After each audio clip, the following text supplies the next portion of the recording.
Le Bitcoin ne remplacera jamais nos devises telles que l'euro ou le dollar. Selon moi, c'est totalement utopique de penser ça.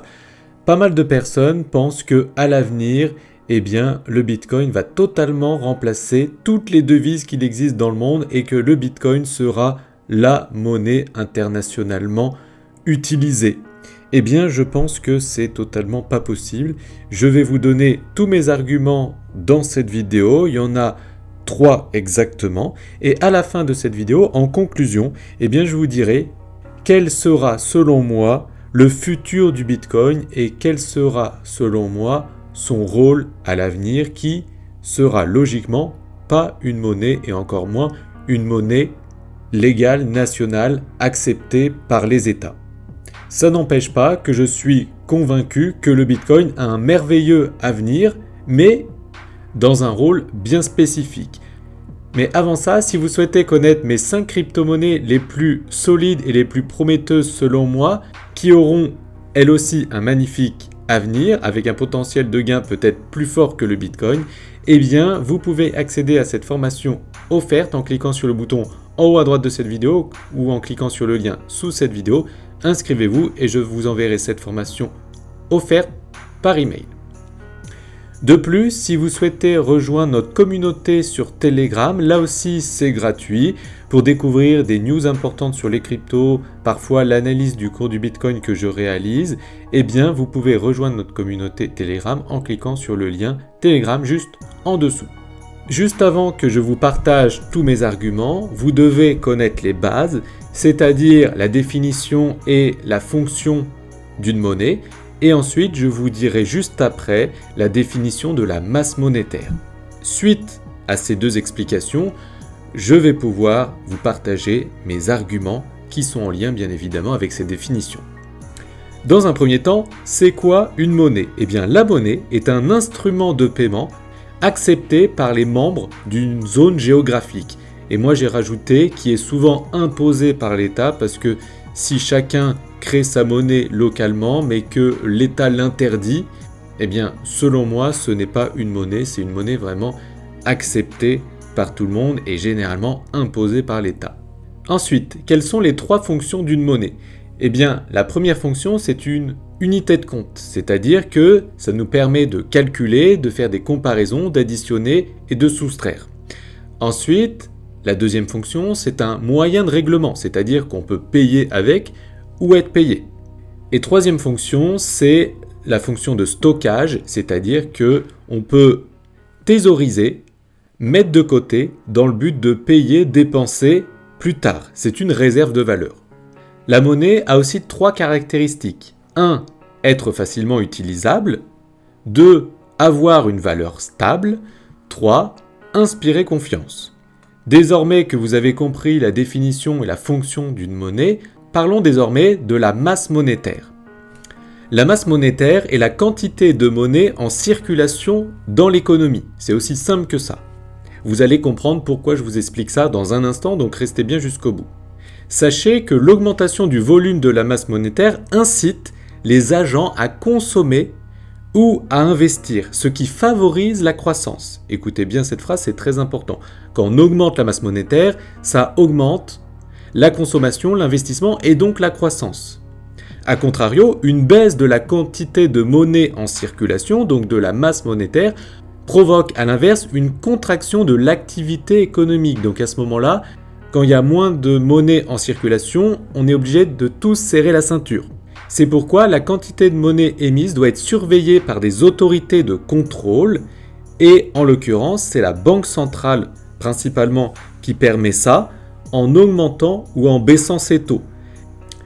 Par exemple, quand la banque centrale augmente ses taux, comme en ce moment, les banques commerciales aussi doivent augmenter leurs taux.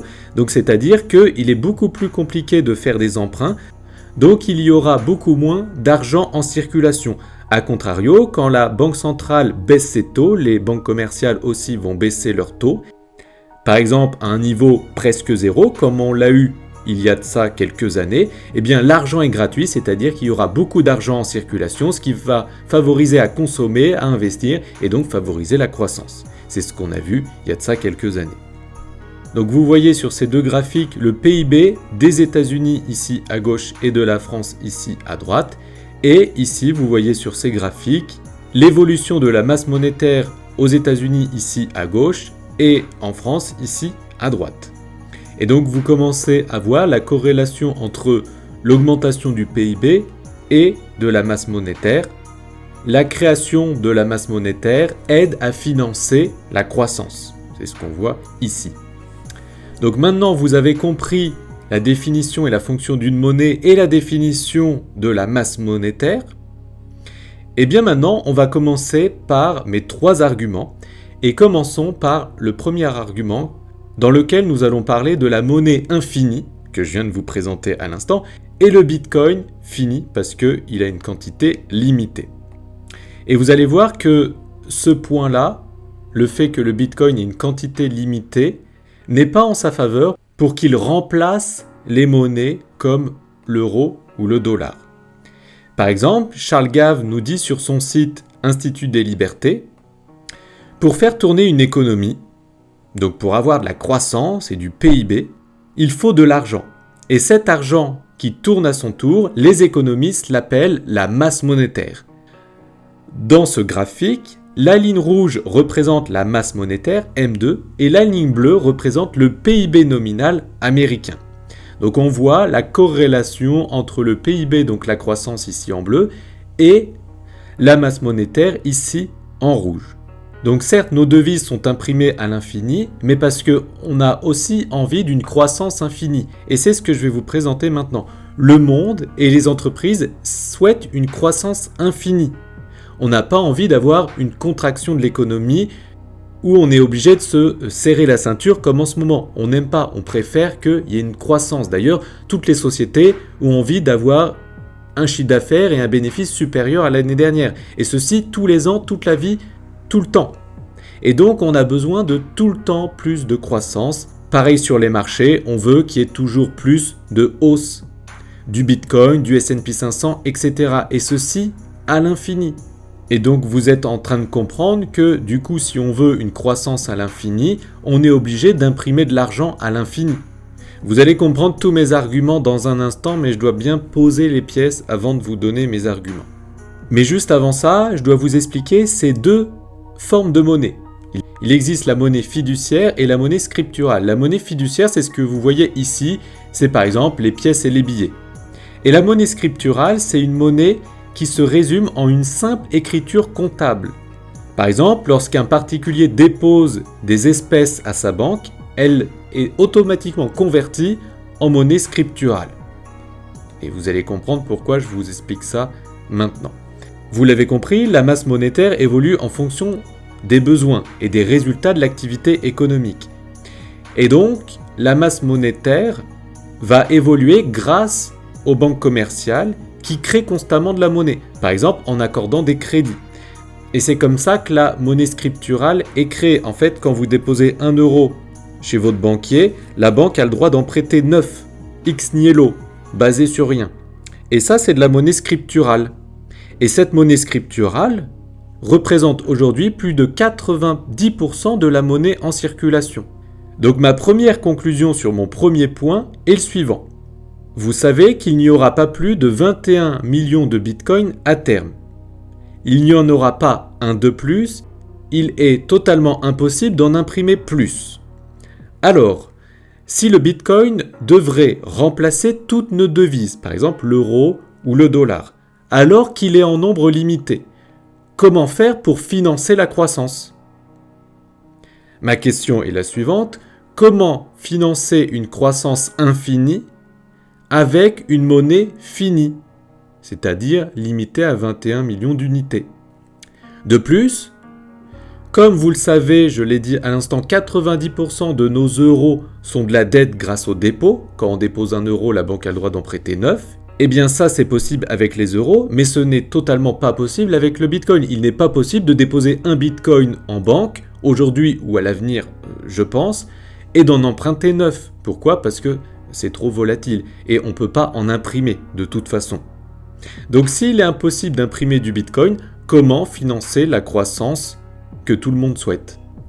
Deuxième argument, la volatilité qui fait que le Bitcoin ne pourra pas remplacer l'euro ou le dollar. On a vu tout à l'heure que la monnaie doit avoir une valeur stable. Et je suis totalement d'accord avec ça, parce que si par exemple vous avez du Bitcoin et qu'il prend de la valeur, un peu ou beaucoup de valeur, on n'a pas envie de le dépenser. Moi par exemple, j'ai du Bitcoin et je n'ai pas du tout envie de le dépenser parce que je suis convaincu qu'il va prendre de la valeur à l'avenir. Donc, si une monnaie prend énormément de valeur, on n'a pas envie de l'utiliser.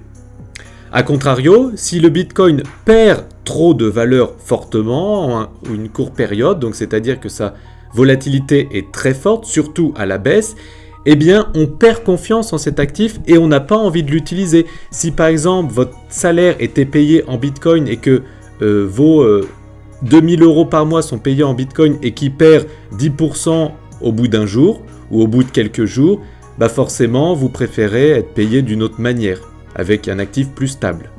Alors qu'une devise, même si elle perd de la valeur à terme, c'est vrai, eh bien elle a un cours quand même relativement stable par rapport à un actif volatile comme le Bitcoin. Et vous allez me dire, oui Jonathan, mais à l'avenir le Bitcoin sera beaucoup plus stable. Oui, je suis totalement d'accord avec vous, sa volatilité va énormément baisser avec le temps, mais ça n'empêche qu'il sera quand même, et il restera quand même, un actif volatile au même titre que l'or. Par exemple, l'or aujourd'hui a une volatilité très faible, mais il a quand même une volatilité, alors que sa capitalisation aujourd'hui est 20 fois supérieure à celle du Bitcoin. Ça n'empêche que l'or peut très bien monter, donc on n'a pas envie de le dépenser, ou baisser, donc on n'a pas vraiment envie de l'utiliser comme monnaie. Cinquième point, il devrait être accepté par les États. Pour remplacer nos devises, le Bitcoin doit être accepté par les États comme monnaie légale ou monnaie nationale, en partant du principe qu'il existera toujours des États à ce moment-là. Donc ça voudrait dire que s'il n'y a plus l'euro ou le dollar et que tout est remplacé par le Bitcoin, ça veut dire qu'il faudrait payer nos impôts en Bitcoin. Et ça, je pense que c'est quand même assez utopique parce que les États ne voudront surtout pas perdre leur puissance financière et leur hégémonie financière. Ils vont surtout remplacer les euros qu'on connaît aujourd'hui par leur monnaie digitale de banque centrale et ils vont imposer cette nouvelle monnaie étatique plutôt que de rendre le Bitcoin comme monnaie légale et nationale. Sauf si à terme, eh bien, il n'y a plus d'État et que c'est la communauté et le peuple qui reprend le pouvoir, mais là, ce n'est pas à échelle humaine, selon moi. En conclusion, et je vais vous dire désormais ce que je pense pour l'avenir du Bitcoin et quel est son vrai rôle, sa vraie place, selon moi, pour l'avenir, eh bien, je pense que le Bitcoin ne remplacera jamais les devises majeures comme l'euro ou le dollar. C'est vrai, il pourra remplacer des petites devises, comme on l'a vu au Salvador, qui a mis le Bitcoin comme une monnaie légale nationale, mais ceci est possible pour des petites devises qui ont perdu beaucoup de valeur, et donc le Bitcoin dans ce cas-là devient plus safe que leur devise locale. Mais je pense qu'il ne remplacera jamais les grosses devises majeures comme l'euro ou le dollar. Par contre, il est possible que le Bitcoin vive en parallèle, en complément, avec nos devises. Donc c'est-à-dire qu'il y aurait et le dollar aux États-Unis et le Bitcoin. Et en France, il y aurait et l'euro et le Bitcoin.